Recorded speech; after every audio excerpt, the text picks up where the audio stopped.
प्यारे साथियों, आप सभी का स्वागत करता हूँ अपने एमआरएस स्टडी परिवार में। तो डियर, जैसा कि आपको पता है कि फील्ड में जब आप काम करने जाते हैं एज़ ए सिविल इंजीनियर के तौर पे, तो आपको कई सारी चीज़ों का नॉलेज होना ज़रूरी है, तभी आप काम कर पाएँगे।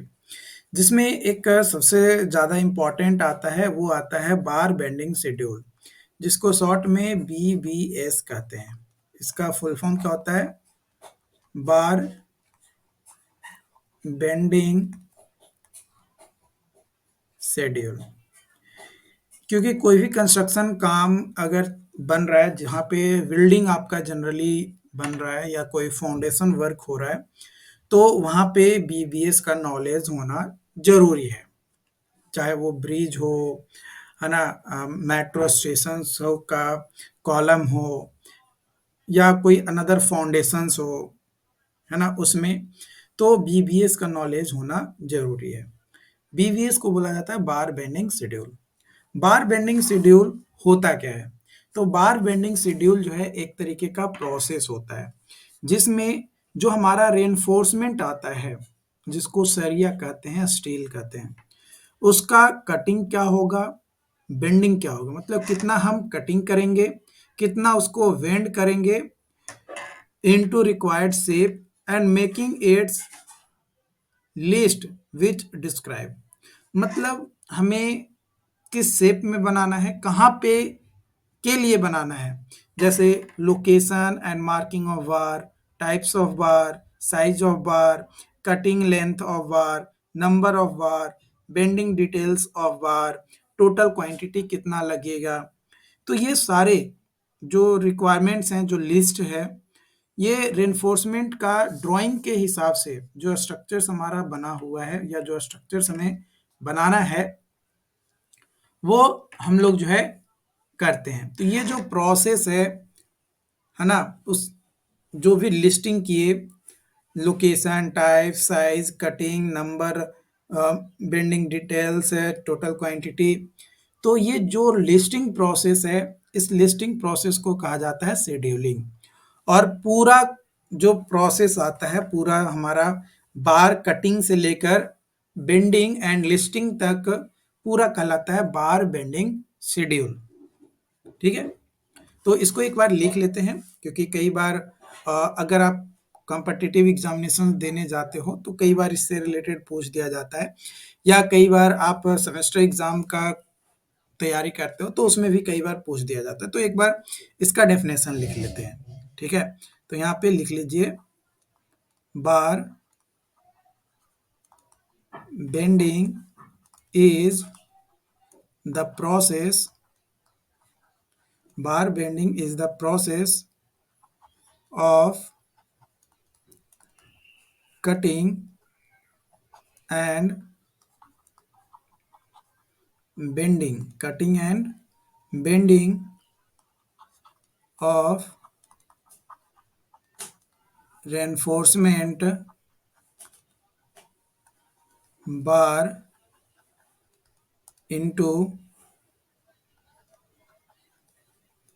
into required shape and making its list, which describes a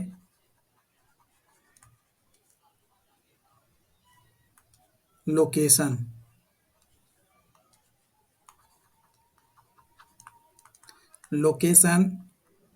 and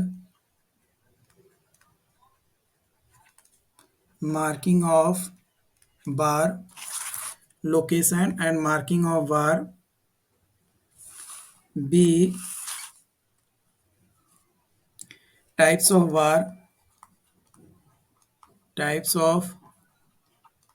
bar, C,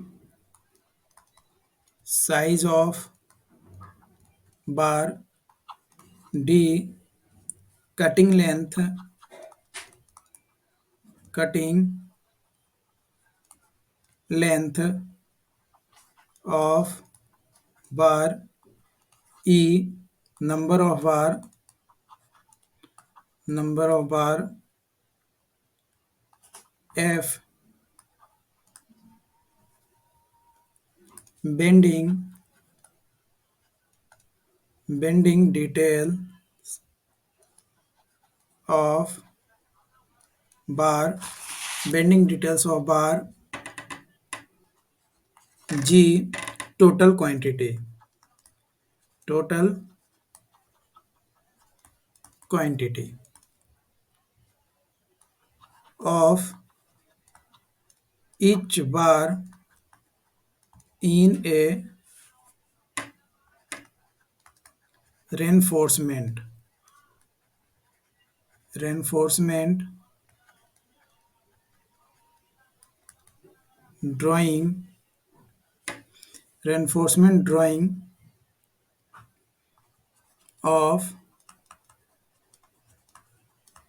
a structure. This process of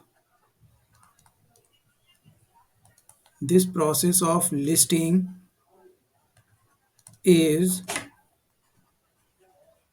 called scheduling, and overall process of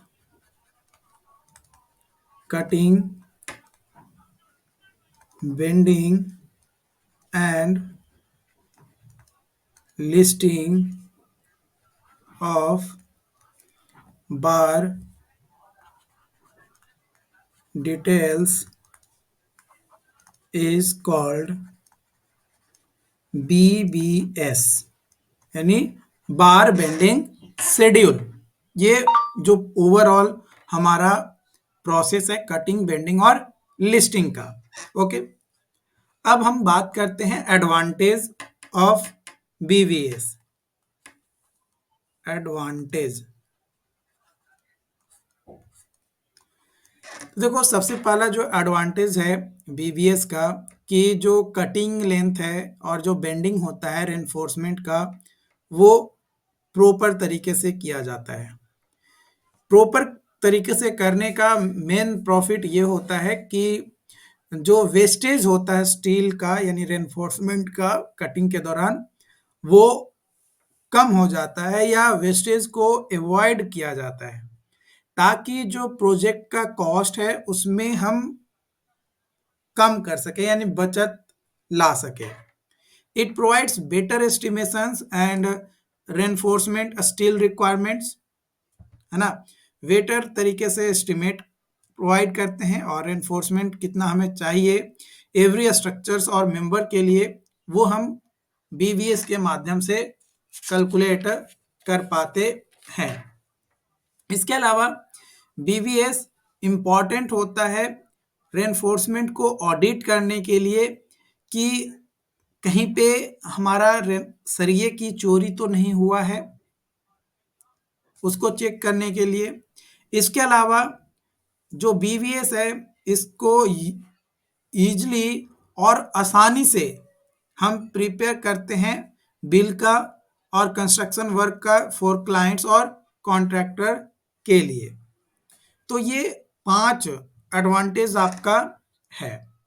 तो एक बार हम लोग यहाँ पे एडवांटेज लिख लेते हैं फिर से। तो देखो सबसे पहला एडवांटेज है आपका cutting and bending, cutting and bending of reinforcement is done। Okay, दूसरा बीवीएस अवॉइड्स, है ना, avoids wastage, wastage of steel thus saves project cost. Project cost. तीसरा, it provides a better estimation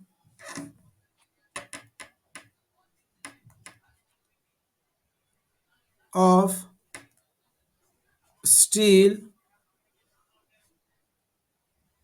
required for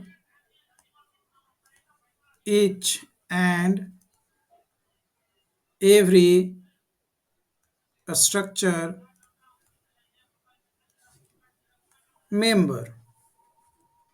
okay, उसके बाद अगला जो advantage है चौथा, वो है useful to audit. Useful to audit and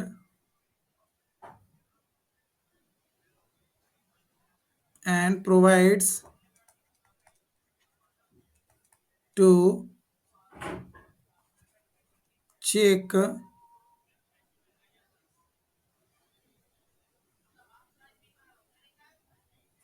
steel, है ना, कि मतलब उसको चोरी हुआ है कि नहीं हुआ है. ओके, उसके बाद fifth number, enables easy and fast preparation of bills of construction work for clients and contractors, है ना. क्लाइंट और कॉन्ट्रैक्टर्स के लिए जो बिल का प्रिपरेशन होता है इजीली और तेजी से हम जो है कर पाते हैं with the help of BVS. मतलब बीवीएस अगर हम बनाए हुए रहेंगे तभी ये चीज़ें हम कर पाते हैं, अदरवाइज ये चीज़ें आपका पॉसिबल नहीं है.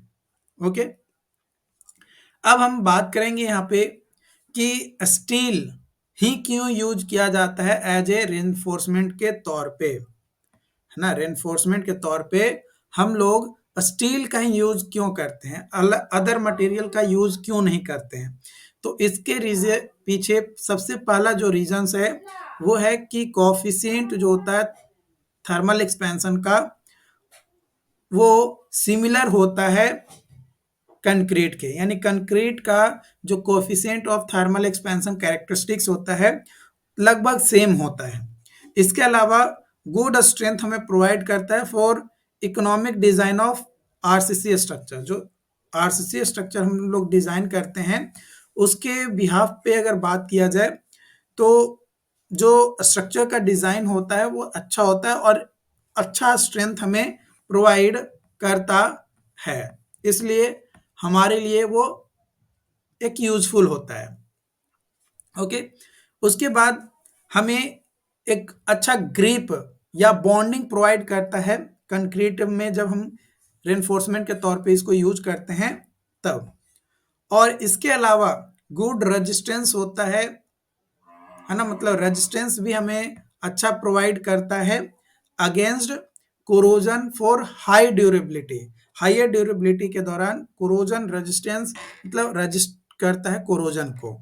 इसके अलावा जो बेंडिएबिलिटी होती है फॉर प्रोवाइडिंग रिक्वायर्ड शेप वो भी अच्छा होता है. मतलब हम जो रिक्वायर्ड हम लेंथ हमें बेंड करना है या जितना एंगल पे बेंड करना है उसके हिसाब से हम बेंड कर पाते हैं. तो सेम चीजें मैं आपको यहाँ पे लिख दिया हूँ, ये आप देख सकते हो. सबसे पहले Why steel is used as reinforcement bar? First, coefficient of thermal expansion characteristic similar to concrete. Okay.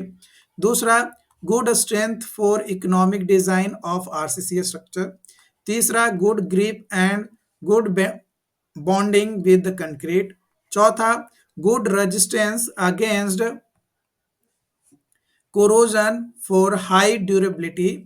And पांचवा, good bendability for providing required shape, मतलब जो रिक्वायर्ड शेप हमें चाहिए उसको प्रोवाइड करने के लिए हमें ये जरूरी है।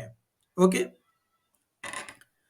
अब हम यहाँ पे बात करेंगे बेंड डिडक्शंस के बारे में। किसके बारे में? बेंड डिडक्शंस एंड वैल्यूज, है ना। बेंड डिडक्शंस और वैल्यूज के बारे में बात करेंगे। तो देखो, जब वार का कटिंग करते हैं तो वो तो हम लेंथ मेजर करके काट लेते हैं, लेकिन मानकर चलो कि हमें ये सरिया दिया गया है, इस वार को 12 मीटर काटना है और हमारा सरिया 12 मीटर का ही होता है, तो ये पूरा का पूरा ले लेंगे। मानकर चलो कि हमें कटिंग करना है 6 मीटर, है ना। 6 मीटर कटिंग करना है और उसमें हमारा जो बेंड है वो भी प्रोवाइड करना है। मतलब कटिंग हमने 6 मीटर किया, इधर मान के चलो 300 mm आपका बेंड करना है, इधर भी 300 mm आपको बेंड करना है। तो ये लेंथ क्या हो जाएगा, क्योंकि इस लेंथ के हिसाब से ये हमारा होगा, तो ये 300 300 600 mm हो गया, है ना। अब बेंड डिडक्शन हम करते हैं, क्योंकि जब यहाँ पे हम बेंड करते हैं ना, तो इसका जो लेंथ होता है, यानी जो वार होता है, जो सरिया होता है, उसका जो लेंथ होता है वो बढ़ जाता है। So we need lesser length than we see in drawing. मतलब ड्राइंग में जो लेंथ हमें दिया गया है ना, उस वही एक्चुअल लेंथ को अचीव करने के लिए हम थोड़ा कम लेंथ काटते हैं, ताकि जो कटिंग लेंथ है वो कम होगा, तो जो रिक्वायर्ड लेंथ हमें चाहिए वो रिक्वायर्ड लेंथ हम अचीव कर पाएंगे। ओके, तो बेंड रिडक्शंस कितना करेंगे और क्या वैल्यू होगा उसका? तो देखो, बेंड रिडक्शंस के लिए अगर बात किया जाए तो सबसे पहले अगर हम बात करें कि जो बेंड होगा, मान के चलो कि ये सरिया है, इस पे हमें ऐसे बेंड करना, मतलब ये सरिया से 45 डिग्री पे बेंड करना है, तो हम 1D लेंगे। 1D का मतलब डायमीटर ऑफ बार क्या है? D is equal to dia of bar, है ना। मतलब जो डायमीटर है सरिया का वो कितना है? 8 mm का है, 10 mm का है, 12 mm का है, 15 mm का है, 20 mm का है, 32 mm का है, कितना mm का है उसके ऊपर। ओके, अगर 90 डिग्री बेंड करना है, इस तरीके से बेंड करना है ना, ये 90 डिग्री पे आ गया, तो हमारा 2D लेंगे। ओके, और अगर 135 डिग्री पे बेंड करना है कुछ इस तरीके से, है ना, तो ये एंगल हमारा आ जाएगा 135 डिग्री, तो उसमें 3D लेंगे। और अगर 180 डिग्री पे बेंड करना है, मान के चलो कुछ इस तरीके से बेंड करना है, तो हम 4D लेकर चलेंगे। कितना लेकर चलेंगे? 4D, है ना। तो इस तरीके से हम क्या करेंगे? बेंड डिडक्शंस करेंगे।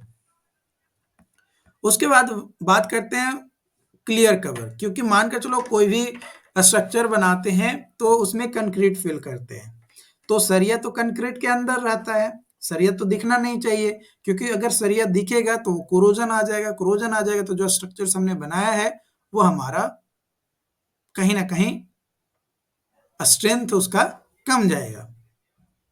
तो हम कवर प्रोवाइड करते हैं ताकि कंक्रीट हमें चारों तरफ मिले और स्टील हमें बाहर दिखाई ना दे, वो कंक्रीट के अंदर रहे।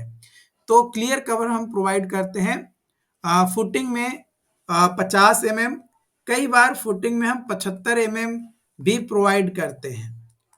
वो डिपेंड करता है कि किस तरीके का फुटिंग हम बना रहे हैं। कॉलम में 40 mm, बीम में 25 mm, स्लैब में 20 mm, स्टेयरकेस में 15 mm, कई बार 15 से 20 mm भी हम लेकर चलते हैं आपका स्टेयरकेस में। छज्जा में 15 mm, पाइल में 60 mm या फिर 70 mm हम लेकर चलते हैं या 75 mm लेकर चलते हैं। उसके बाद पाइल कैप में हमारा जो है 60 mm होता है, जो क्लियर कवर हम लोग प्रोवाइड करते हैं वो। तो ये चीज आपको ध्यान रखना है। अब देखो, अगर हम बात करें क्लियर कवर के बारे में, कई बार क्वेश्चंस आपसे हो सकता है कि पूछ दे या कोई ओरली पूछ दे कि क्लियर कवर होता क्या है ना? क्लियर कवर होता क्या है? अगर कोई आपसे पूछ दे कि क्लियर कवर होता क्या है, ये बताओ। तो देखो, क्लियर कवर वह मिनिमम डिस्टेंस होता है between outer face of concrete, concrete का जो आउटर फेस होता है, and nearest surface of reinforcement bar like main बार और स्टीरअप्स। तो जो नियरेस्ट सरफेस होता है रेनफोर्समेंट बार का, इन दोनों के बीच में जो मिनिमम डिस्टेंस होता है वही कहलाता है क्लियर कवर। उसी को क्या कहते हैं? क्लियर कवर कहते हैं।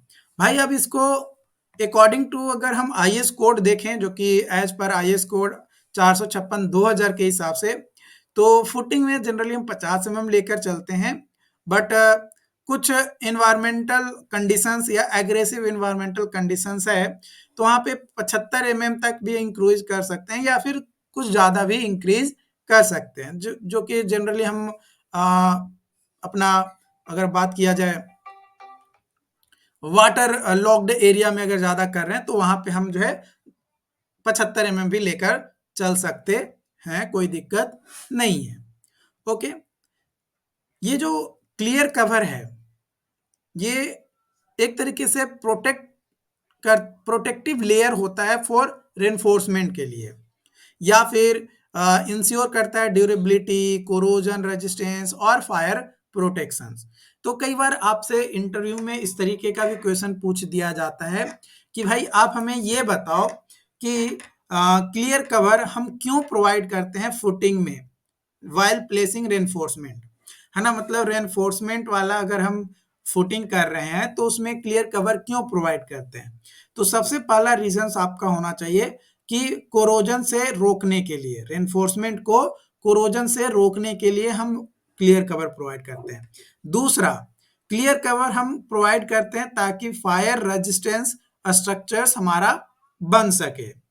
तीसरा, जो बॉन्ड है हमारा कंक्रीट और रेनफोर्समेंट बार का, वो प्रॉपर बॉन्डिंग बना सके, इसलिए क्लियर कवर हम प्रोवाइड करते हैं। इसके अलावा चौथा point, space for compaction, concrete का कॉम्पैक्शन अच्छे से हो सके, प्रॉपरली कॉम्पैक्ट हो सके कंक्रीट, उसको इंश्योर करने के लिए, उसको एडिक्वेट कवर अगर प्रोवाइड नहीं करेंगे तो हमारा कंक्रीट जो है कॉम्पैक्ट नहीं हो पाएगा। तो कंक्रीट प्रॉपर तरीके से कॉम्पैक्ट होने के लिए हम जो है क्लियर कवर प्रोवाइड करते हैं। इसके अलावा क्लियर कवर हम प्रोवाइड करते हैं ताकि रेनफोर्समेंट में जो इन्वायरमेंटल कंडीशंस के कारण से कोरोजन आएगा या ड्यूरेबिलिटी देखने को मिलेगा, जैसे moisture, aggressive soil chemicals, temperature variations, तो लंबे समय तक हमारा रेनफोर्समेंट चल सके, लंबे समय तक हमारा रेनफोर्समेंट को यूज कर सके। तो इन तमाम पर्पसेस के लिए या इन तमाम चीजों से बचाने के लिए हम क्लियर कवर प्रोवाइड करते हैं किसी भी फुटिंग, कॉलम, स्टेयरकेस, रेनफोर्समेंट और कंक्रीट में, ताकि लंबा समय तक हमारा कोई भी स्ट्रक्चर चल सके। ओके, यहां तक पॉइंट्स आपको क्लियर हो गया कि क्यों भाई क्लियर कवर प्रोवाइड करते हैं। ओके, अब हम यहां पे बात करेंगे standard codes, standard codes used for BBS, है ना? बार बेंडिंग शेड्यूल जब भी आप बनाते हैं तो कुछ स्टैंडर्ड कोड्स हैं जिसका नॉलेज आपके पास होना चाहिए, मतलब आपके पास उसका नॉलेज होना चाहिए। तो सबसे पहला है IS 456/2000, है ना? IS कोड 456/2000, जो कि plain and reinforced, plain and reinforced concrete के लिए आपका होता है। ठीक है। दूसरा, IS 2502 1963।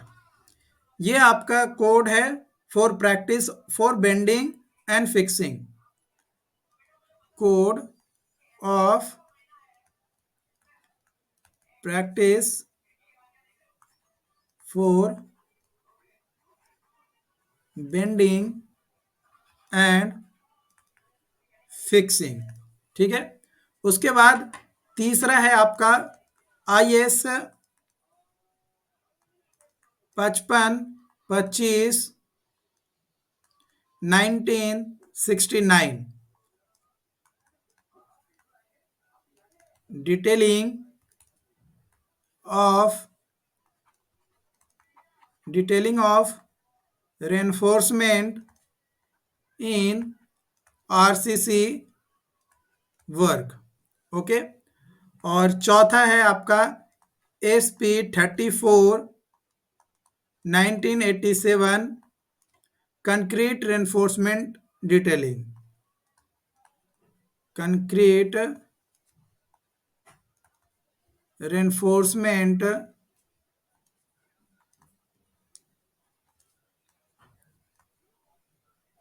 डिटेलिंग। ठीक है।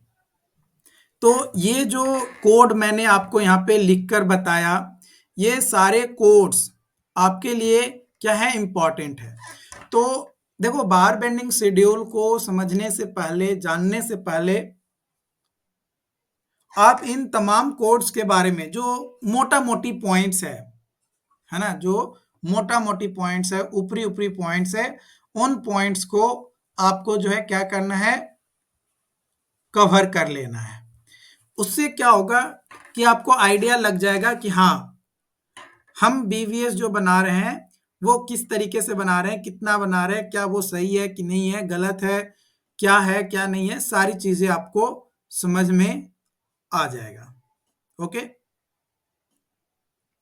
तो ये 4 कोड्स आपको पता होना चाहिए, मतलब आपके नॉलेज में ये आपका होना चाहिए। ओके। आई होप कि यहाँ तक आपको सारी पॉइंट्स आपको समझ में आ गया हो। अगर फिर भी किसी भी पॉइंट्स में आपको लगता है कि हमें कंफ्यूजन है या डाउट्स है, तो आप हमारे साथ शेयर कर सकते हैं। डेफिनेटली उन चीज़ों के बारे में आपके साथ शेयर किया जाएगा।